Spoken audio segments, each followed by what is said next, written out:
Today is October 13th. We're launching a brand new show. It'll be once a week, Questions with LA. So right now we don't have a theme song or anything like that, or a hook line like UFOs are real burgeoning and not going away, or there's a hidden history and that's Robert on the trail. Nothing like that. It's just Questions with LA. If you have a question, shoot us a question, questions@lamarzulli.net, questions@lamarzulli.net. I'm just going to go from the first one that came in from Chile 1025, and I'll be reading off my laptop, so I won't be looking at the camera, and I'm not using a teleprompter for this either. So we'll just have to, just see what happens here. I'm probably going to take at least 4 or 5 today. They're already starting to happen. We will get to them. What I love about this, and here's the deal, if you've got a question, don't go la@lamarzulli.net, because we have 11,400 unopened emails there. But you have a better chance of getting something answered if you go here, questions@lamarzulli.net. So we'll get into that and so much more. But first, a word from our trusted sponsor, Noble Gold. Gold has gone mainstream. You're seeing it everywhere, and prices keep climbing. Every day, more and more Americans are catching on to the power of gold. But how do you actually take advantage of it? How do you invest in a way that's safe, simple, and built for the long run? That's where Noble Gold Investments comes in.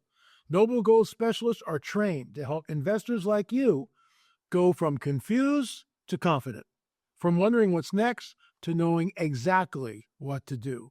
Whether you're looking to roll over an old 401k into a gold IRA, or you want physical coins and bars delivered right to your home, Noble Gold makes the process simple, safe, and stress-free.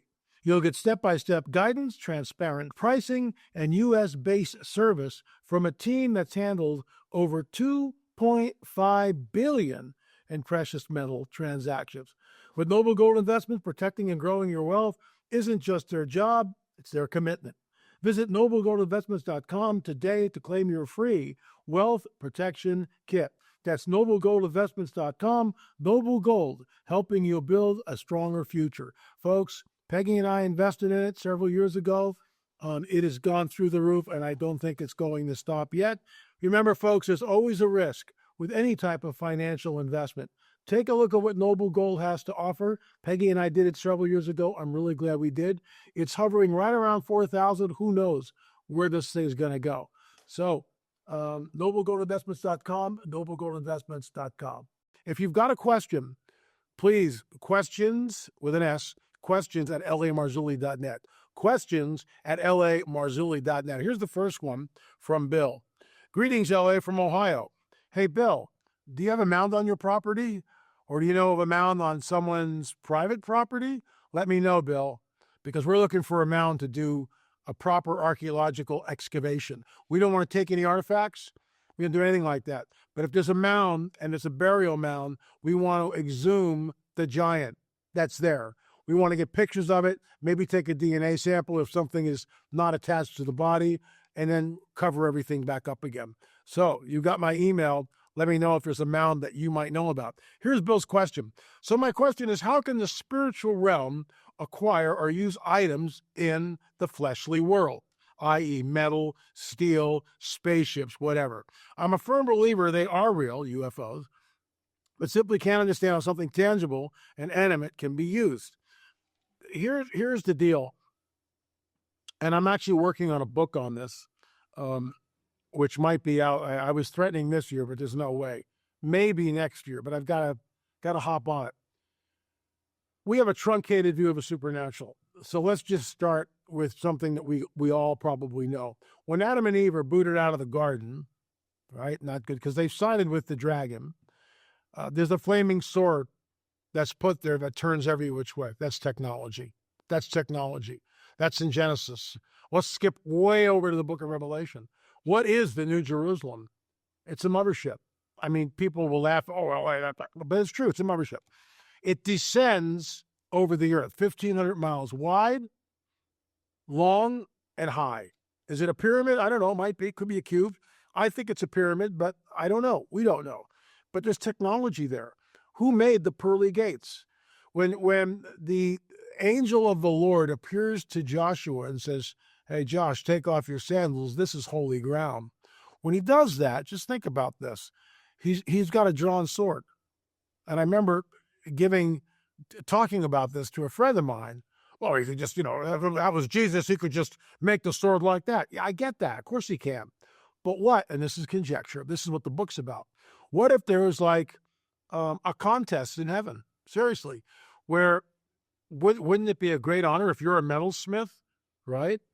To make the Lord's sword? Are you kidding me? So you say, well, that's a little far-fetched. Well, is it? When we go to the pseudepigraphical book of Enoch, what do we see there? We see technology being given to mankind. The art of weapon making is specifically listed. The art of antimony, or showing women cosmetics and how to make themselves even more desirable and more beautiful. The first abortion comes from the fallen angels. How to kill the child in the womb. That comes from the fallen angels. Make no mistake about that. So we can see that, and I realize this is controversial stuff, but I'm just quoting Enoch. That's where it comes from. How to kill the embryo in the womb. That's a direct quote from the book of Enoch. And that came from the watcher angels, the fallen host of heaven. So I'm not making anything up here. This is not misinformation. This is factual. Look up the book of Enoch. Do with that what you will. There's technology. Sariel, one of the fallen watcher angels, gives mankind the knowledge of the course of the moon. But circling back to the very first one, they show mankind metalworking. They show them how to do that. So I get it. The spiritual realm is there, but there's technology going on. I'll close by saying this. This is a dream. A woman contacted me a few years back.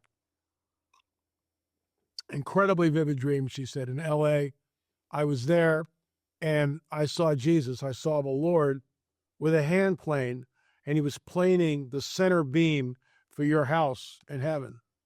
And I kind of laughed and said, Lord, why are you doing that?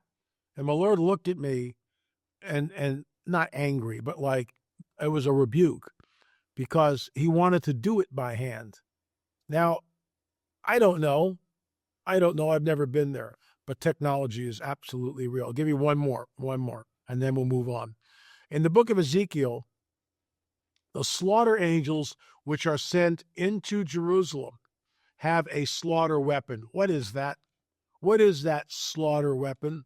So this is the nexus of the book I'm working on. I've already got 5 or 6 chapters done, and I'm trying to get more finished and send them off to our editor, Sada Allison, who will be speaking at the Hear the Watchman conference, and she's brilliant. Sada is a brilliant gal. So, what are those slaughter weapons? Okay, I hope that answered your question, Bill. Let's go to this one. Actually, I'm going to pass on this one. I will read it. This is from Jesse. Hello, LA. I'm a longtime follower of you, and I must ask if you are aware of a doll named Robert. The doll is on a travel location or travel channel, and it's located at the East Martello Fort in Florida. It's a museum. Probably without even checking it out, I'm just looking at this for the first time, sort of. I'm assuming that the doll does something. In fact, give me a second. Let me just go right now. I'm on the net. So Robert the doll. Yeah, here we go. Robert the doll is an allegedly haunted doll exhibited at the East Martello Museum in Key West, Florida. Robert was once owned by a painter and author and Key West resident Robert Eugene. Okay, so now we know what that is. Objects can be inhabited by demons. There's no doubt about it. Demons are the disembodied spirits of the Nephilim destroyed in the flood. Fallen angels do not need to possess someone to manifest in this dimension. Demons do. Fallen angels could just appear, but the demonic demons need to inhabit pigs, like we see Jesus cast a demon out of a demon-possessed man, and they all go into the swine. The swine go Looney Tunes and cast themselves into the sea. But that man was possessed by legion. That's what demons can do. So I'm going to say that there's a demon or a familiar spirit that's directly attached to that doll. And Jesse, thanks for writing in. Let's go to, this is great. I really like this show. I believe this is from Cynthia. I believe all things are possible with God in his holy hands. I value your cause and the information you bring forward. But I wanted to get your opinion on the following subject. I recently watched a video regarding a Temple Mount. There is a stone with the dimensions of 40 feet by 14 by 12 with the approximate weight of 600 tons. How do you think this was moved in place, the technology at the time? I've actually filmed there, and this leads me to talk about Israel. We will be going to Israel in October. It's the Nephilim tour. There's no other tour like it that Lipkin tour produces, at least not now, at least that I'm not aware of. We'll go to places like Tel Gezer, ancient Canaanite site, where we believe Nephilim tribes, the Horites in particular, inhabited the area. But it's an ancient Canaanite dwelling. We'll be going to Mount Hermon, where the fallen angels descended, Gilgal Raphaim, just to give you a heads up. We'll also go to the Temple Mount right here. And underneath the Temple Mount is a very large stone. I've actually filmed there, and that film is in number 7 of On the Trail of the Nephilim, Lost Civilizations. You can go to streaming.lamarzulli.net, streaming.lamarzulli.net, and avail yourself of all 7 of them. You can just download them. If you want the hard copies, L.A. Marzulli. But when I was there, you can see, and this is where archaeology plays a very crucial part. Yes, the stone is dressed in the typical Herodian fashion. So when Herod was building the temple, you remember that the first temple is destroyed, the second temple is built, rebuilt. Nehemiah and the crew come in and they rebuild the temple. But then Herod comes in and really renovates the temple. So in some ways, and you can quibble over this, the third temple was under Herod, and it was never really finished. They didn't. No, excuse me. Yes, it was. It was finished, but it only lasted a short time. And then Titus came in AD 70 and destroyed it. So the Herodian stones had a particular dressing. This stone that you're talking about has that dressing on it. But wait, that could have been added. That could have been added. We don't know the origin of the stone. We don't know. There's 2 of them. They're very, very long and extremely heavy.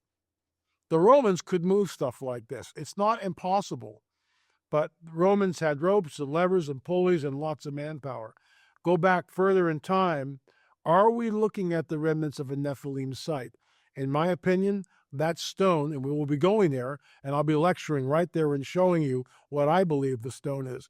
That stone is reminiscent of Baalbek, and Baalbek is in the north in Lebanon, which is the site of the largest hewn stones on the planet.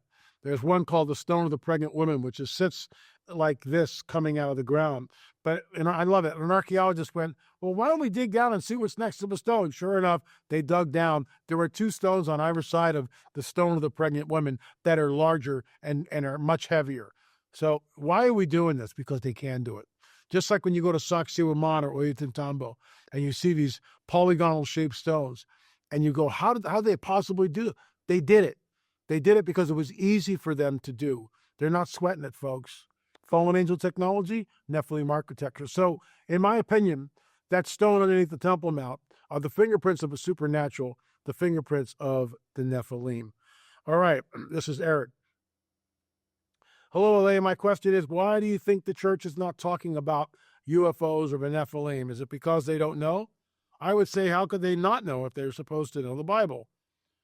Do they know and they are purposely keeping it from us? Are they part of the fallen angel agenda? I would love to know your answer to this. Well, some parts of the church deal with the Nephilim and UFOs. I was just up at Yuba City at Pastor Dave Bryan's church. They certainly do. My good friends, our good friends over at Prophecy Watchers, they deal with this stuff all day long.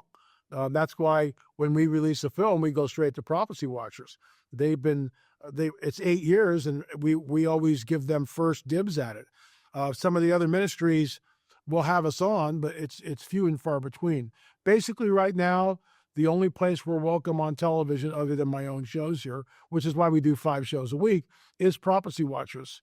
We've been on other shows, I won't mention them, but it's few and far between. John Kilpatrick down in Alabama flew us in. I think we've spoken at his church 3 different times. So there are pastors that are awake and aware and know what's going on. But, and here's the big but, there are many pastors that know what's going on and are afraid to deal with it because they've never been trained in seminary. They have a wrong exegesis or a wrong interpretation, in my opinion, of Genesis 3:15. So they don't understand the seed war.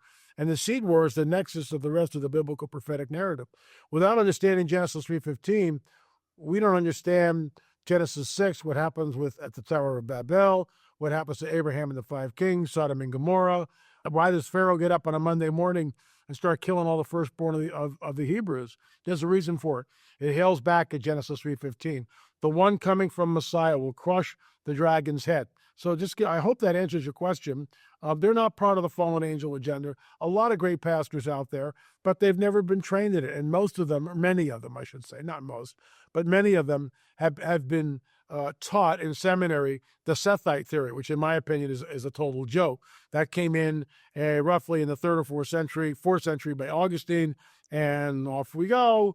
But the Jewish people know, the Hebrews, the rabbis, always maintain it was Nephilim.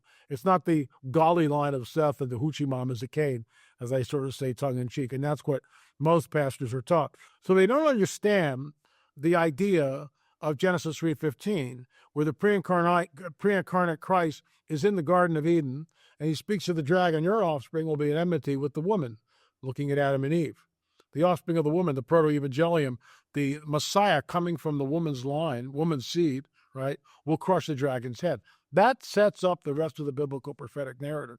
So if you're not taught that, when you get to Genesis 6, well, what's going on there? You don't know. Tower of Babel, you're clueless. It's all about the seed. Gary Stearman taught us that years ago at a Nephilim Mountains conference with groundbreaking material. It's all about the seed. Thank you, Eric. Hope that answers your question. What a sweet lady. This is from Pamela. Dear Ellie, first of all, thank you for all that you continually endure in order to reveal truth. You must hold the record for being the hardest working man in your field. I don't think so, but thank you. I really appreciate the kind words, Pam. You've answered so many questions which have greatly increased my faith and understanding. Just purchased your latest video. The original question, here's the question. The original 204 angels who descended on the Mount Hermon are now chained in Tartarus. Correct. Absolutely. So the Nephilim occurring since the flood mean more separate fallen angels were dumb enough to try again. And the breeding program today, are they still the product of fallen angels commingling with man, or the silent product of some other entity? I'm praying for you daily. Thank you for your protective covering, finances, open doors, favor, good health, and long life. Thank you, Pamela. If you have any other prayer requests, I will gladly add them. We need you, sir. Pamela, it's emails with the right spirit like that, a loving spirit, a kind spirit, a gentle spirit, a spirit that's being led by the Holy Spirit that makes my day. And I just thank you for that. What you seek, Grasshopper, is right in this book. So let's walk through it. The Nephilim occurring since the flood mean more separate fallen angels. Yeah, they weren't dumb enough. It's a suicide mission. They do it again and again and again and again until the cross, and then it all goes away. Then the paradigm changes. And then we get into the breeding program, which is happening today. They are mingling with the seed of men, but they will not cleave to them. That word cleave, Jim Williamson talked about that as exactly the same word that we read in Genesis, where a man leaves his father and mother and he will cleave to his wife. There you go. There you go. So there's no marriage contract in the abduction phenomena today. In fact, I'm working on the film. We're at basically the 30-minute mark. I'm really, it's all rough outline, but the film is moving ahead. And all the abductees who are on the record talk about sperm being, they're violated. They're basically violated. Let's just use that word. Sperm is taken from the men. Ovum is taken from the women. Oftentimes the women, one in particular in our film, Karen, becomes pregnant 3 different times. So that's what's going on with that one. So they do it again and again and again until the cross, and then it's checkmate. Then the paradigm shifts, and it goes into what we see in Daniel. And you remember, Daniel sealed the book until the time of the end. Men will run to and fro over the face of the earth. Knowledge will increase. They, who are they, will mingle their seed with the seed of men. See, unless we understand Genesis 3:15, Pam, when we come up to that passage in Daniel, we're going to go, I don't know what he's talking about, because you don't. But the moment we plug Genesis 3:15, you realize it's a seed war, ongoing seed war that's going on. Why? Stop the Messiah from being born. Stop the Messiah. Why do you think, and I wrote about this in the Cosmic Chess Match, why do you think, circling back to Pharaoh, he gets up on a Monday morning and kill all the babies, all the Jewish babies? Why does he do that? Who's whispering? What snake is whispering in Pharaoh's ear? Of course, we all know who it is. It's the dragon. When Jesus is born, right, why is it that Herod kills all the children? What is it, from 2 or 3 years old down? Wipes them all out. Fulfills another prophecy. Always trying to kill him. Always trying to kill him. Why? Because he knows that Messiah will crush his head. He knows. Genesis 3:15. Once we understand Genesis 3:15, it's like a set of dominoes. And then we see it's a cosmic chess match. It's a move, counter move between the dragon and the Most High God, Elohim. I hope that answers your question. And thanks so much, Pam, for writing in. This is the last one I'm going to do for today, because how much time have we spent already? It goes quick. We're already at the 10-minute mark, so I don't want to make this too long. So let's continue. This is from Eric. Hello, LA. I was wondering if you've ever watched videos by David Paulides about the many people missing in America's national parks.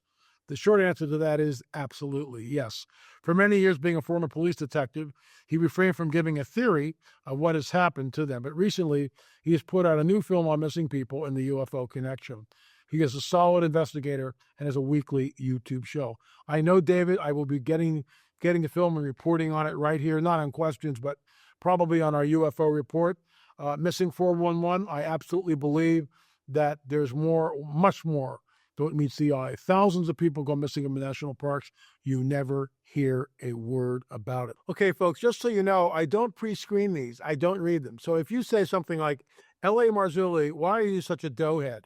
I will read that on the air, okay? But I also give away your email address. So be careful what you write, all right? But here's our first one. It's from Jason. Was wondering what your thoughts were on the Aztec and Inca Indians having been brought with them, having brought with the Nephilim as a food or slave labor source when the Nephilim were chased out of the Middle East.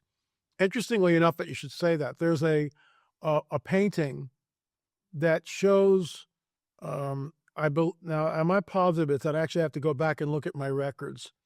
I believe it's in Peru, but it also could be Aztec, but it's one of the two. And it shows these natives dragging a giant.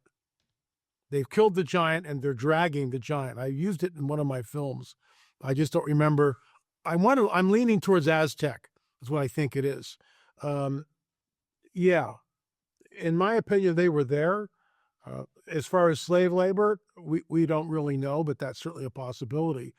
However, when we come into the mounds of the Americas, like the Great Circle Mound or the Octagon Mound or Cahokia, for crying out loud, this, in my opinion, is not Native Americans with digging sticks and antlers and primitive hoes and baskets. We're looking at some other type of technology. You get a couple of 12-footers working on this thing, and it's a game changer. A 12-footer could be, 1,200 pounds, for crying out loud. And you remember, they're part fallen angel and part human, so they've got superhuman strength. They're able to do things that normal human beings cannot. Great question, Jason. Thanks so much for writing in. Let's move right on. This is from Annette. Oh, this is great. I would like to get your thoughts. This is from Annette. And she writes, I would like to get your thoughts on the Travis Walton experience. Is it a legitimate experience? Having seen the movie, I would love to read a book if it is the real experience. Thank you and God bless, Annette. I actually sat down with Travis several years ago and prayed with him. His grandson was having some problems, and we won't get into that, but we prayed. He actually waited at a hotel room, I think, for like 3 hours until I got there. And then we sat down and chatted and prayed. And yes, I do believe that what happened to Travis is the classic abduction scenario, and it's legit, in my opinion. Everybody on his logging team took lie detector tests, so that's all true. What's amazing about the Walton experience is he gets to go through the ship, and he sees what can only be described as body parts. And this, of course, is the dirty little secret about the whole abduction phenomena. Look, there are people that go missing every year. and are never found again. Where's David Paulides when we need him?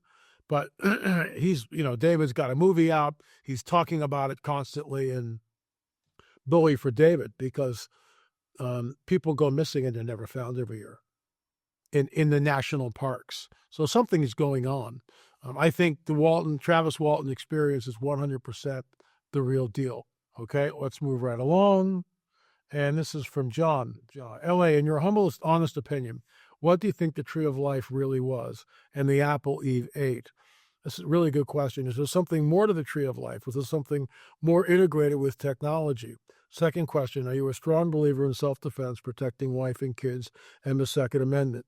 Probably can't answer that one on YouTube. I don't see why not. Let's answer the second question first. Yes, absolutely, I'm a believer in self-defense. If someone breaks into my home, I'm going to defend my family. I know when my first child was born, Corey, something switched in me when Peggy had a C-section. So the moment she came out, something shifted, and I realized I would lay my life down to defend my wife and my child. That had not been there until that moment. So I'm a strong believer in the Second Amendment, and I absolutely am on the side of protecting your loved ones. I mean, absolutely. I am trained with a weapon. What I mean by that is I took several gun safety classes, and we are armed. We don't run around with it. We don't brag about it. But I don't hunt, so it's basically for self-defense. And if everything goes down, I live in the Santa Monica Mountains, I would go hunting.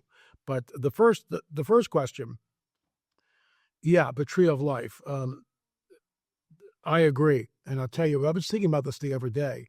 Very interesting that you should bring it up, John. Something changes when they partake of the fruit. Something changes. Now, Eve is deceived. There's no doubt about it. And I wrote about this in the Cosmic Chess Match, and of course also Countermove, shameless plug here. But those books are important because of where they go. Eve is not taken aback by talking with the serpent at all. She freely converses. She's not going, oh my God, a talking serpent. She's not doing that. And we don't know, is this the first time or the 100th time that the serpent appears and begins to wear her down? We don't know. The text isn't clear. Conjecture, in my opinion, I don't believe it's the first time. I believe she's conversing with this thing over a period of weeks, months, years. We have no idea. The Bible is silent on it. So while we can't inject something into the text, we can certainly posit that, in my opinion, it was more than one time. The moment they partake of that fruit, something changes in their DNA, doesn't it? Something completely changes. They realize that they're naked. They sew fig leaves together, whatever they are, to clothe themselves. Something changes in them. Is this similar to the mark of the beast? The mark of the beast, in my opinion, will change your DNA. I believe when they partook of the tree of life, and I see your little DNA symbol here, John, and I agree. There's something a lot more complicated than what's in the text, in my opinion. Remember, it's thousands of years ago. They didn't know about DNA. But the Lord did, and the Holy Spirit did, and for whatever reason, he decides to leave that out. But I believe, and I lean towards your opinion, that something is going on here, that their DNA was changed, and they sided with the dragon. When they partook of the fruit, they basically sided with the dragon. And that's where the whole redemption plan comes in. And of course, the proto-evangelium, the idea of Genesis 3:15, your seed will be at war, at enmity. Your seed, the dragon's offspring, will be at war, at enmity with the offspring of the woman. So I hope that answers your question. That's some really deep stuff, and it's something I ponder and wonder about. But great question, John, and thanks for writing in. This evening, my wife and I watched your most recent upload on YouTube regarding the man who had been by two female hybrids. By the way, what was the deal about some of your words being censored in the video? I digress. If you say, and we've got to be careful here because we're on YouTube again, you can't say that word on YouTube. You made mention of something that I had not heard hitherto. You suggested that the coming apostasy might be the result of UFOs, UAPs showing up and causing many within the church to depart from the faith. I'm assuming prior to the rapture of the church. At least that is the way I took it. Could you elaborate more on the suggestion? Again, I don't think that I've heard this from you prior to now. I've talked about this a lot, actually, DF, but let's continue. Is an intriguing thought suggestion. You've always said that when we go up, they come down. When we go up, they show up. This new suggestion, in my way of thinking, is much more serious and dangerous to Christians, both genuine and just professing. Here's the deal. We don't know. I was just on the phone with Mondo before we started the show. We don't know what the deal is here. We don't.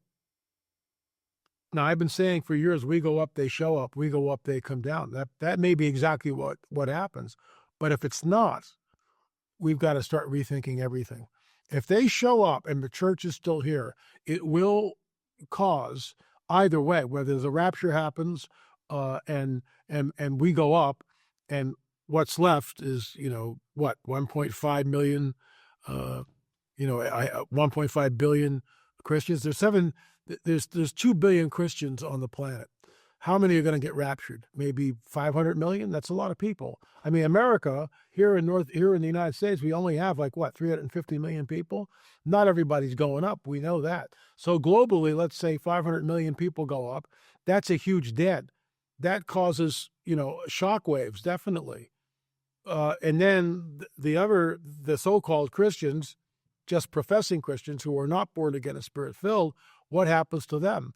There's where the great falling away would come in, the apostasia, the leaving of the church and believing the lie, believing in the strong delusion, believing in the great deception.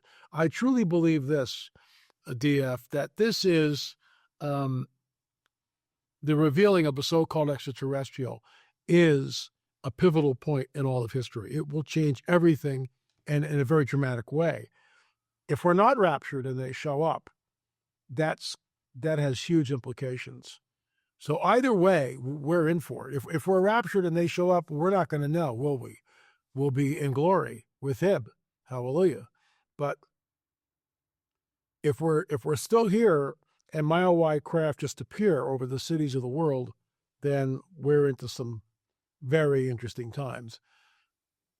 Either way, I continue to warn against this and do it almost every single day. The so-called revealing of the extraterrestrial presence is, in fact, the coming great deception. This is why we have 3 of our films. They're out. We're working on number 4. I got to tell you, folks, I'm a little depressed because sales are way down. And I understand that. People, we're in an economy where food or DVD, get the food, don't buy the DVD. But I know a lot of you out there can do this. And I would ask that you would support us. I mean, I'm not trying to twist your arm or, bang you on the head or whatever, but it would be great if we drive the sales up and tell a friend, show them to your pastor, bring your friends over. This is why we made the films.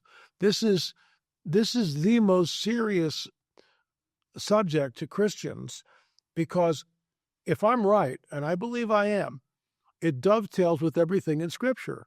And I'll stop by saying this. Jesus warns us that even the elect would be deceived if that were possible. So whatever this thing is completely unprecedented. Think about this. Men faint from fear from what is coming upon the earth. Paul warns us that Satan comes with all signs and lying wonders. Folks, what's coming is absolutely unprecedented.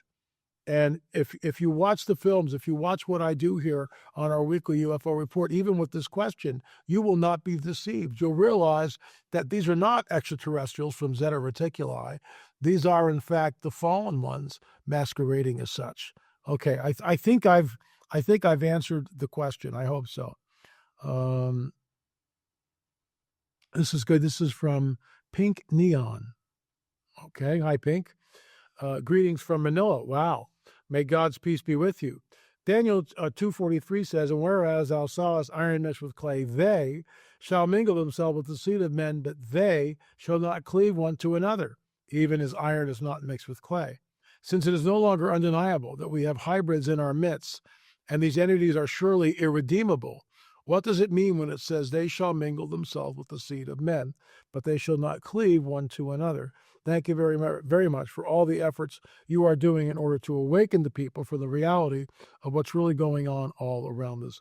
God bless and protect you and your family. That's from Lorna. Thanks, Lorna, for writing in. Really appreciate it. And God bless you too. They shall mingle their seed with the seed of men.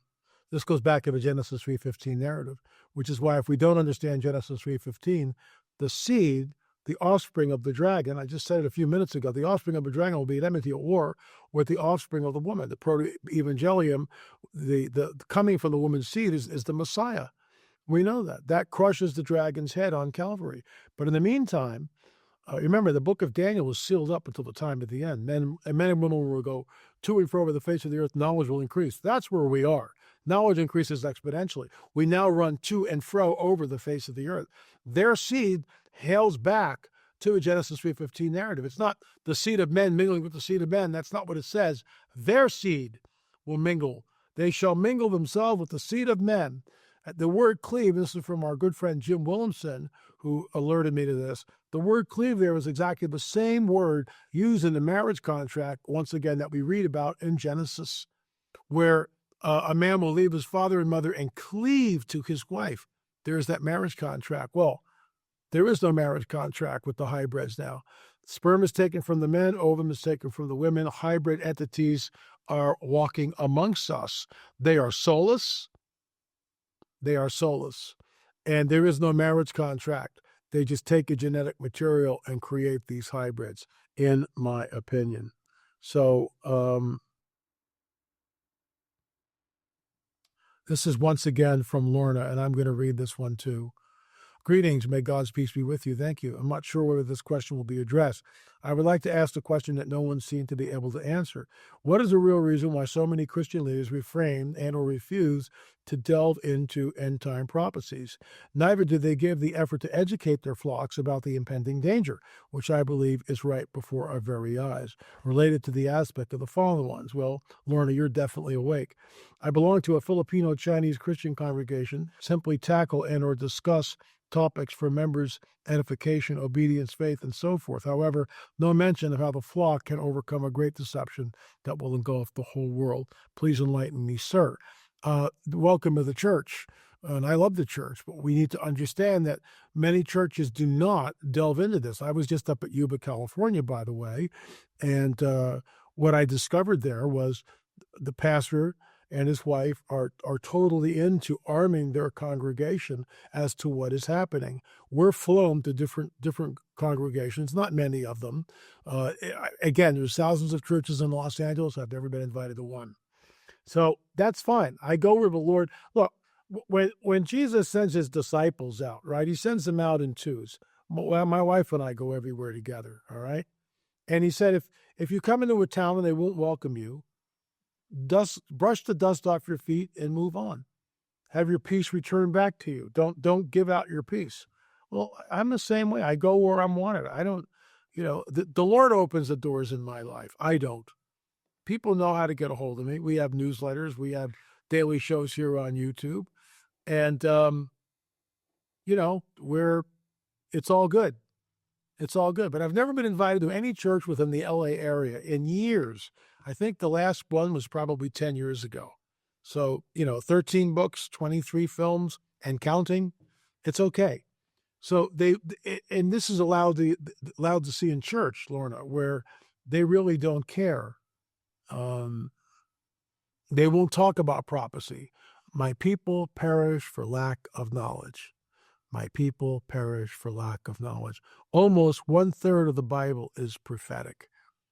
Many of those prophecies about our Lord's return and the coming chaos, which will ensue. And we're already in it up to our eyeballs. So I hope that answers, your questions. Okay. I have heard from someone who says she has been asked by the alliance of the White Hats plus extraterrestrials, the Pleiadians, I know that they are fallen ones, that the med beds can heal anything and everything, as well as grow new organs, and on it goes. So I'm just going to say this about it, Becky. That's all conjecture. All this stuff is swirling around the internet. You know what I do with it? I put it on the back burner, because it's hearsay. I could write the same thing. So where are the witnesses? Where's the proof? There is none. There is none. And until there's proof, until we can vet something, what's the point? You can write anything about anything. Let's continue. Do any of these, this is from Craig, do any of these Nephilim skulls show 2 rows of teeth? The Bible said Goliath has 6 fingers and 6 toes and 2 rows of teeth on the upper and lower. Let me say this, that yes, many of these skulls had 2 rows of teeth, specifically the ones in North America here, double rows of teeth, 6 fingers. That's all actually in the Smithsonian's own cataloging of some of the skeletons that they discovered. I've never seen double rows of teeth in Peru, but I believe that there are different genetic traits of these so-called Nephilim tribes. Anyway, folks, once again, shameless plug for the films. Please go to lamarzulli.net, lamarzulli.net. Order 1, 2, and 3. We've got sales going on. Invite people over. Give them to your pastors. Get the word out. Get the word out. This is the coming great deception. And we're on the 11th rung of a disclosure ladder. You've heard me talk about this. I'm not going to belabor the point. Anyway, if you've got a question, shoot us an email, questions@lamarzulli.net. Questions@lamarzulli.net. I've said this before, and I got to say it again. I'm a fan of the Rocky and Bullwinkle show, and there was a segment on that called Mr. Know-It-All, where Rocky would introduce Mr. Know-It-All, of course, who was Bullwinkle the Moose. And it was all tongue-in-cheek and, typical from Jay Ward, the creator of Rocky and Bullwinkle. And I do a pretty good Bullwinkle impersonation, by the way. So I kind of feel like Mr. Know-It-All here. I mean, I'm really not. Sometimes I look at some of these questions and I wonder about them. And so I'll get online and do some research on them and see if I can come up with some answers. But most of this, after 42 years of studying the biblical prophetic narrative and being immersed in the Word, and of course producing films and writing books and doing research and talking to people like Gary Stearman, Dr. Chuck Missler, Dr. I.D.E. Thomas, and others who were served as mentors in some ways to me over the years. So there's like an accumulation of knowledge, biblical knowledge, certainly not worldly knowledge. So let's get right into it. I will do my best, but I am not Mr. Know-It-All, and I don't have all the answers. Frankly, no one does. Here we go from Kathleen. Why are ghosts or spirits of the dead seen by people? Okay. Someone's seen a little child playing happily, and an old woman found out that there was a little child who died many years ago there. Some see creepy ghosts. Some see sad ghosts. Some people see sweet children. Why are these apparitions manifesting? Are they all bad? Or are some of the spirits of dead people who are still wandering around the earth? And why would not the spirit of a child, let's say, be up in heaven rather than on earth? It's a really complex question. In fact, some other people wrote in with the same idea or the same questions, wondering about this. Here's my take on it. Is it possible that a spirit can get stuck? That's a possibility. And, to your point, why isn't a child who would die be up in heaven? And I get that. I'll just tell you what's out there, okay? What I have heard, and not necessarily what I believe. But there's a scenario where, the tunnel of light, and you go through that tunnel of light and you're escorted by the angels and you go to heaven. But some people allegedly miss that entrance into the tunnel, or refuse to go into the tunnel, or don't want to go into the tunnel. I have trouble with that because it gives us control. What I think we're looking at here, demons, the demonic, can imitate those who have been departed. Specifically, if there are occult underpinnings in a home like that, if there's been blood spilled in an area, this is why, let's say at Gettysburg, we see so-called apparitions that are there, and people have photographed these, what they look like Confederate soldiers or Union soldiers. Well, blood was spilled on the ground. Blood acts as a gateway, as a portal to maybe have some of these entities manifest. They will mimic those whose blood was spilled, essentially. That's another position. Then, of course, we've got the idea, circling back to the first one, that these people are stuck here and they don't want to leave. And so they wander. That's another possibility. The bottom line is, folks, we don't know. We really don't know. The Witch of Endor is a perfect example of that, when she does call up Samuel, doesn't she? And it's the real Samuel. So how does that work? And again, I don't have all the answers. Those are my thoughts on it. Well, I hope that answered your question. This is from Stephen, and he's a real smart guy. So some years ago, I sent you a paper I wrote for my master's in theology. Included in the paper is my theological theory of everything, which, using the presupposition that consciousness is the fundamental or the fundament of our reality and is energy that God created and maintains the universe via initial act of consciousness, where a field of energy in the form of strings, that's string theory, of course, was projected, and then God chose what frequencies to vibrate those strings, and thus creates any combination of mass and the fundamental forces, thus manifesting and maintaining our perceived reality. Very possible. It's way beyond my pay grade, Steve, to be honest with you. Now he goes into the story. In addition, I told you a story about when I was 5, and I was introduced to another 5-year-old with 6 digits on each hand, red hair, and 2 rows of teeth.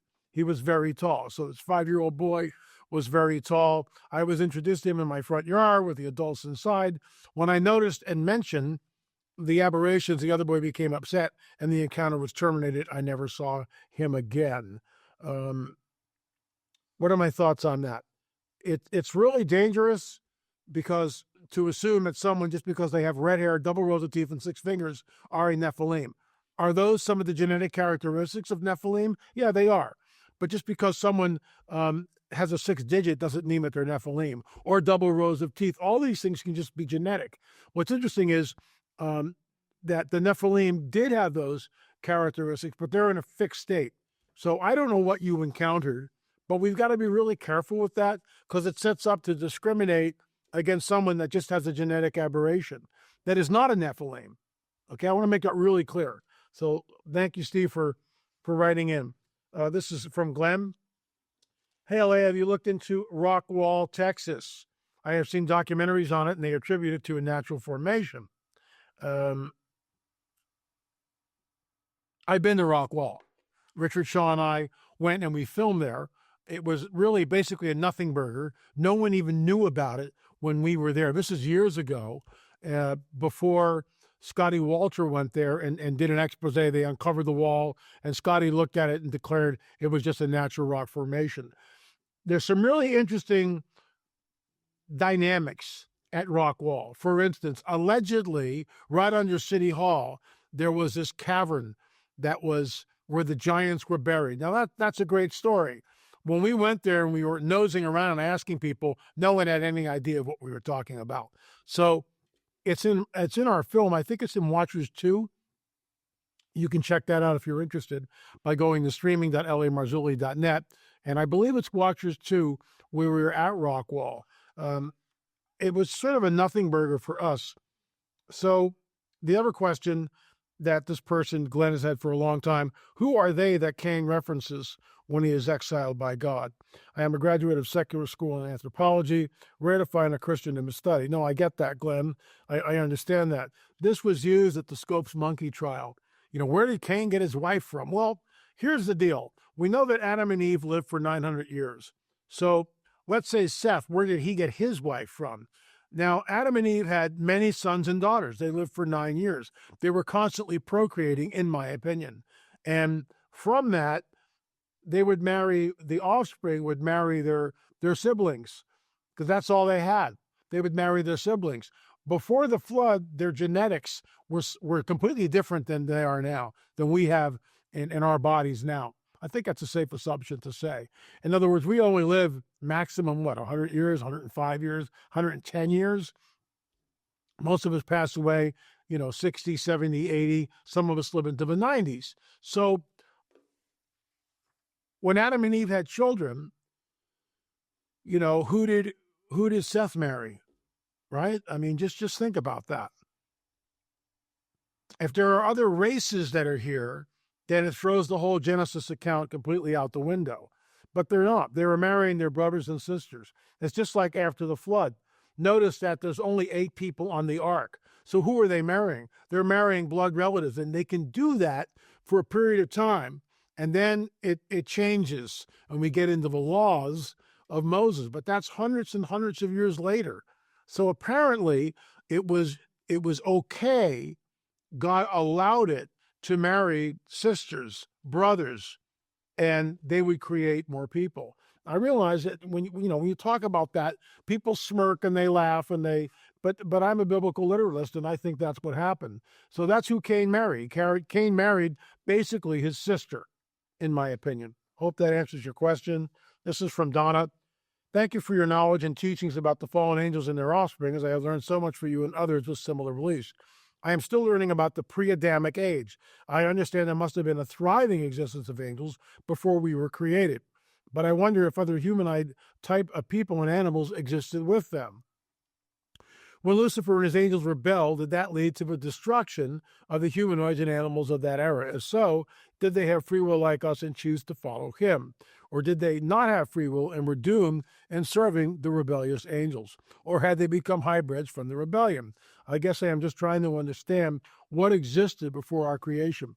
Something happens, and I realize that people with a very truncated view of the biblical narrative, everything's created 6,000 years ago. I don't believe that for a minute.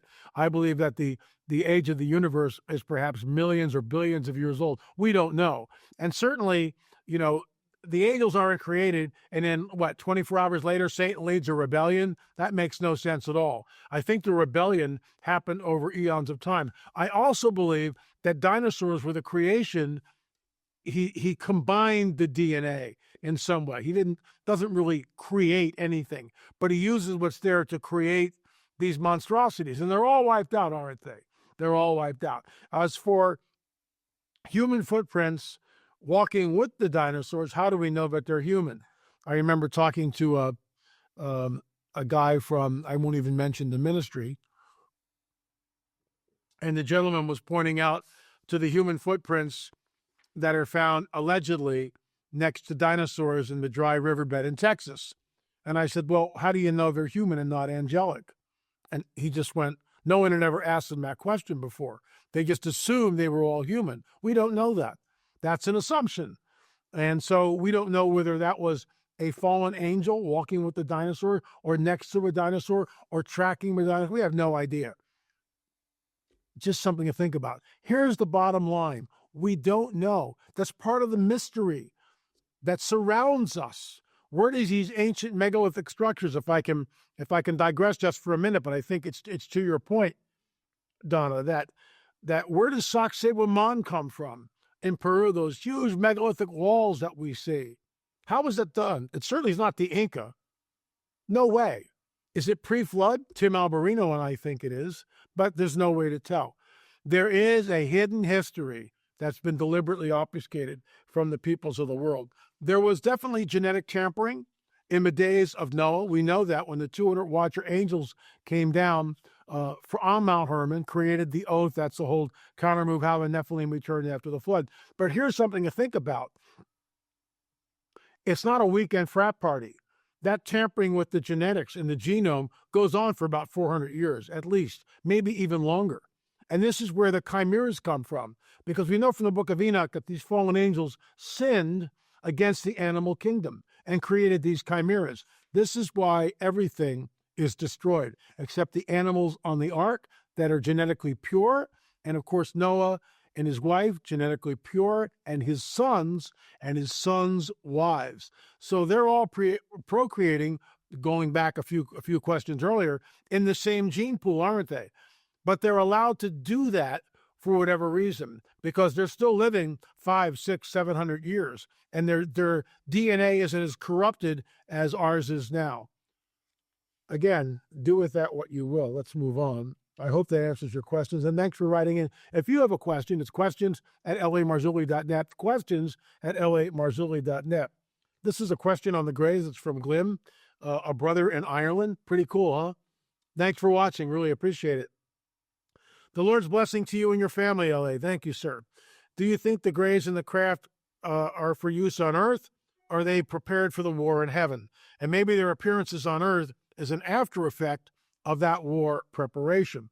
They will all get cast out of the second heaven anyway, but until that time, they might remain behind the veil. I think that they use the craft to move the grays from one place to another. I do. I don't think the grays can bilocate. Now, I could be wrong in that, and that's conjecture on my part, and I'll admit it. I think the craft are used for two things. One, to move the grays around, but also to pick up the people, and that's in our abduction film. They pick up the people, and they transport them via a beam of light through the walls, through the ceiling, through the window, into the ship, where they take sperm from the men, ovum from the women.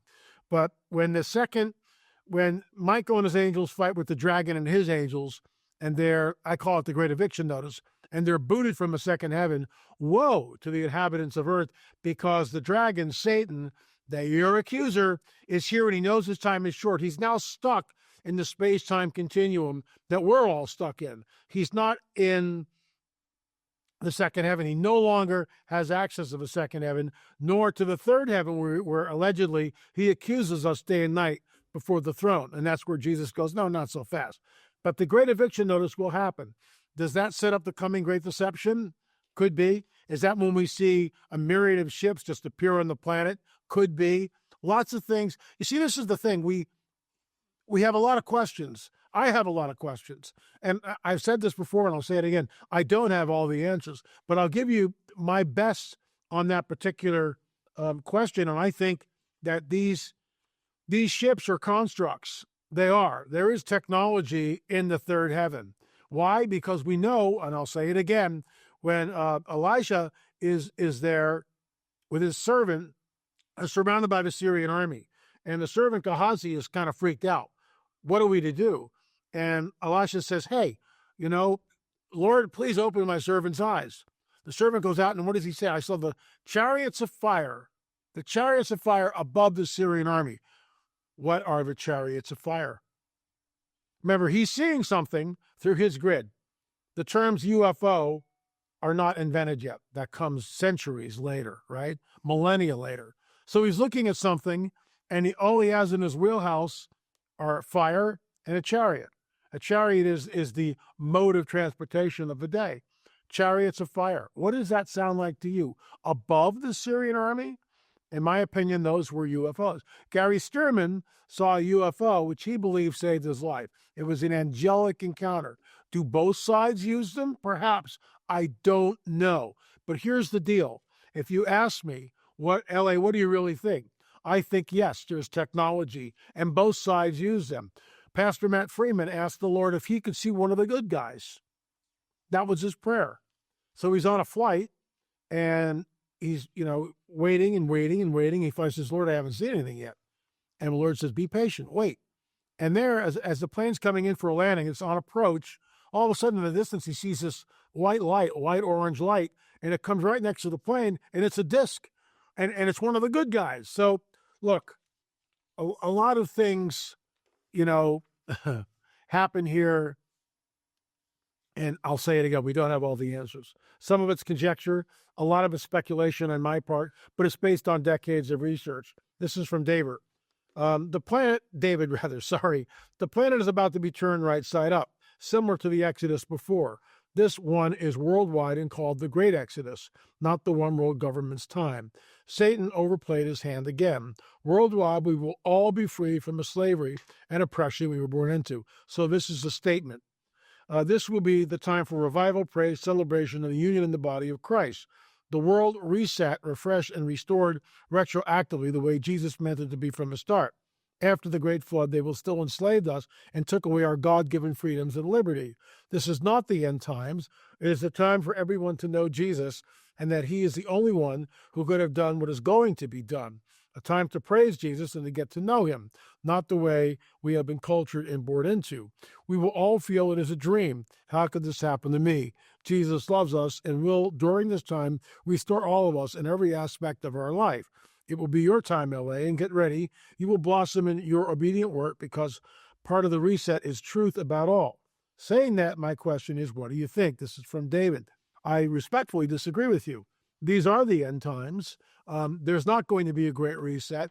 In my opinion, we don't see that at all. We see the church ages, and we see finally the church age allowed to see in church, which is where I believe we are now, where we're neither either hot nor cold, but lukewarm. Truth is thrown to the street. These are the days of Noah, on steroids, by the way. I see nothing in the biblical narrative before the time of Christ where there's a revival. In fact, I see exactly the opposite. I see an apostasia, a great falling away. So respectfully, I completely disagree on all points. I think we are headed into the time of Jacob's trouble. We're not there yet, but we're seeing all sorts of signs. Wars, rumors of wars, famines, pestilence, earthquakes in diverse places, troublesome times. Men faint from fearfulness coming upon the earth. I think we're here. I think the Lord's return is soon. I'm not a date setter, but we're certainly inching our way, slouching towards, if I can use that analogy, we're slouching towards the apocalypse. There was talk of saber rattling a couple of weeks ago about the use of nukes. I mean, seriously? Look at the earthquakes through the roof, volcanic activity. It's like this. It goes up. It's not going away. It's accelerating, which is why I used to call the radio show that we did Acceleration Radio, but I digress. This is from Stella. My name is Stella. Thank you for your program and time. It's nice to have this kind of information and confirmation of the supernatural. We saw a documentary on Tubi about Stan Romanek. It seems convincing. Do you know this is a true account? Thank you so much. I've watched some of that. The late Richard Shaw and I talked about it. It's sketchy. I'm not there. I don't know. You have Stan's word that these encounters are taking place. What I do know is that people are abducted. There's no doubt about that. The phenomenon is absolutely real. That's why our fourth film is about to be released. So something is going on. Stan maintains that what happened and the entities that he saw and interacted with are real. And the photography looks somewhat convincing, but there's a lot of nonsense out there. What I can tell you is this. In our film, there are 4 people that have been abducted. All of them have been taken. All of them. There's no collusion between the 4 of them. And we set them down at a Zoom chat and we talk about this, talk about their abductions, talk about going through the window, going through the ceiling. Something is going on, and I believe it's part of the breeding program that Chuck Missler warned us about years ago. Stephen Greer. This is about Stephen Greer. This is from Anna. Can you comment on the ufologist Dr. Stephen Greer and his CE5 contact protocol? At first, this confused me. What on earth was he making contact with?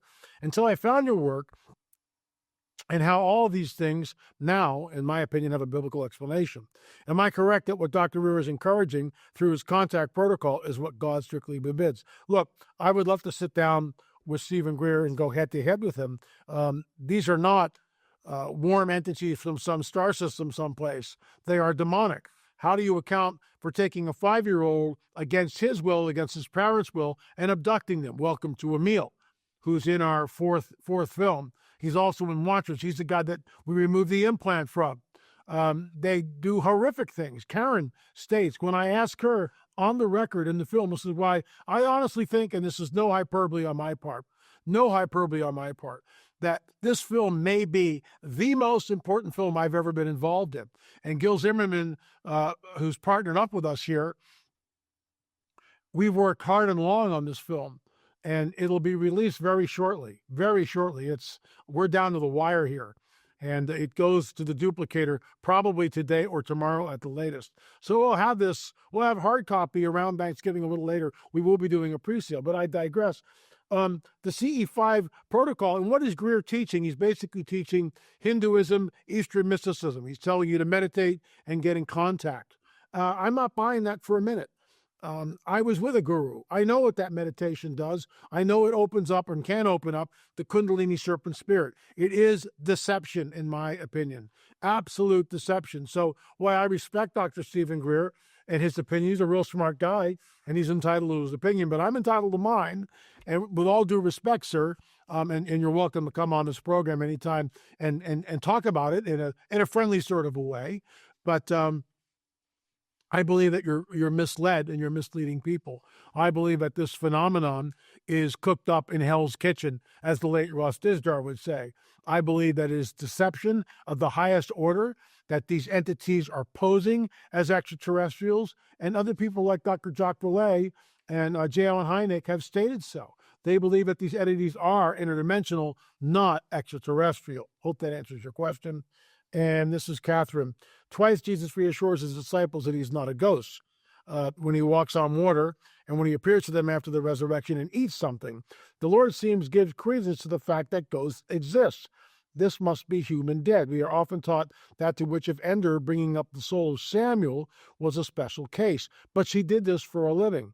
Maybe necromancy is real and not the deceiving spirits we are told that manifest. Can you bring some more clarity to this phenomena? Catherine from Toronto. Well, we kind of talked about that earlier on in today's program. I believe that these souls, now get this, okay? Jesus is saying this to his disciples. This is before the souls have been released from the bosom of Abraham, right? So when he's walking on water, those souls have not yet been released. When he appears to them in the room and eats something, the question is, has he gone to the Father? You know, when he leads those souls that are captive into freedom. So up to that point, could necromancy be real? Very possible. Very possibly it was. As I said earlier, I believe where blood is spilled, it acts as a gateway for the demonic to impersonate those whose blood was spilled. There also is a possibility, I'll just reiterate this quickly, that souls can be stuck. Or let me put it this way. Is it possible that some souls can be stuck? I don't have the answer to that. Thanks so much for watching Questions with LA. If you have a question, please don't hesitate. Write us in, questions@lamarzulli.net, questions@lamarzulli.net, and we'll try to answer them right here. Thanks so much for watching. We'll see you tomorrow with another episode of Supernatural Confrontations.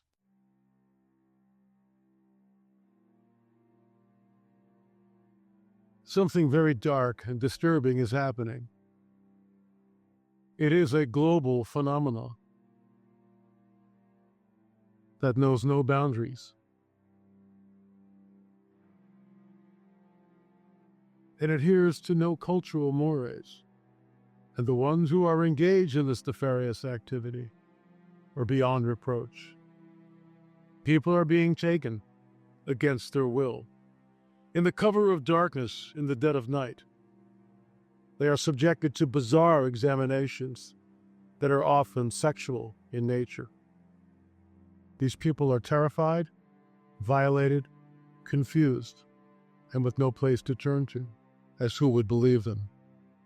This is their story. No heartbeat. Ultrasound, no baby. DNC, no fetal tissue. There was nothing. It was clean. He's like, ma'am, are you sure you were pregnant? I'm like, this is my doctor. You can call her. I was pregnant.